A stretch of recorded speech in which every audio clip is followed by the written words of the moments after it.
Kejayaan datang dan pergi, termasuk Kerajaan Cirebon. Pada tahun 1586, Kerajaan Mataram yang juga bernafaskan Islam berkembang sangat pesat. Perkembangan Mataram turut mempengaruhi perjalanan Kerajaan Cirebon selanjutnya. Pada tahun 1595, Sultan Agung dari Mataram menikahi seorang putri Cirebon. Kemudian Pangeran Cirebon Adipati II juga menikah dengan seorang putri Mataram. Hubungan kekerabatan tersebut membuat Cirebon dan Mataram semakin dekat. Karena itu pada saat VOC menggempur Mataram, Cirebon menjadi tempat penyimpanan bekal makanan dan kapal tentara Mataram. Belanda yang mengetahui hal tersebut, akhirnya menggempur Cirebon dan gudang makanan tentara Mataram pada tahun 1628. Kekalahan Mataram melawan VOC berimbas ke Kerajaan Cirebon. Sepeninggal penambahan Ratu II, keraton terpecah-pecah. Cirebon pun terbagi menjadi 3 wilayah. Pangeran Martawijaya memimpin keraton Kasepuhan dengan gelar Sultan Sepuh Abil Makarimi Muhammad Samsudin. Pangeran Kartawijaya bergelar Sultan Anom Abil Makarimi Muhammad Badrudin.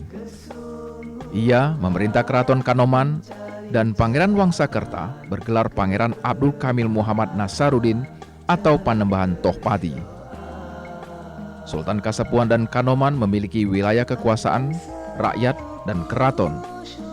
Namun Penambahan Topati hanya memiliki keprabonan, tempat belajar para intelektual keraton.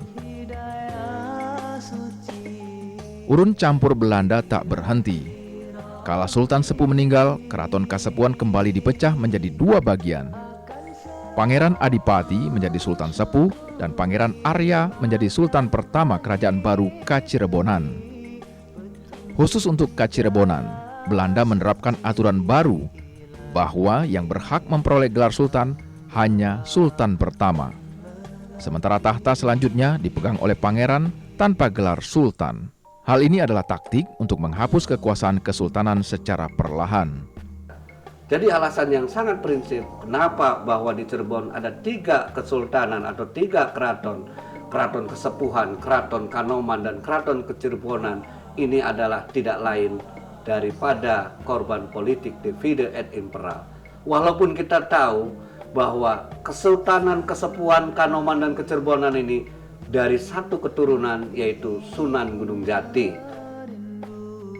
Sejak saat itu, kekuasaan politik kesultanan di Cirebon pun surut. Karena keraton tak lagi memegang kuasa politik, para sultan akhirnya lebih fokus untuk melestarikan budaya Islam yang pernah dibesarkan di masa Sunan Gunung Jati.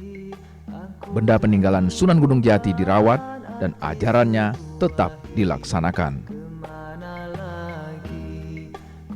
Tak berkutiknya kesultanan terhadap dominasi Belanda tercermin dari arsitektur keraton Kacirebonan. Keraton ini memiliki nuansa arsitektur Eropa yang kental. Bangunan keratonnya masih menghadap ke utara. Di kawasan keraton juga terdapat masjid, alun-alun, serta pasar. Meski berdiri setelah Belanda berkuasa penuh, Pangeran Arya, Sultan pertama Kerajaan Kacirebonan, sempat membangun sebuah situs peninggalan. Situs ini bernama Taman Sunyaragi. Taman ini dibangun pada tahun 1703 untuk tempat menyepi para sultan.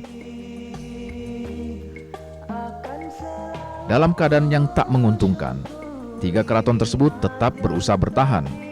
Namun kemelut sosial ekonomi yang terjadi karena dominasi Belanda menimbulkan ketimpangan sosial.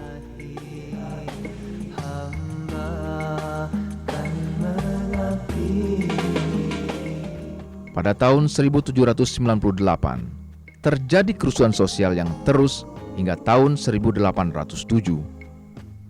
Keraton-keraton Cirebon pun turut ambil peranan dalam usaha menentang Belanda.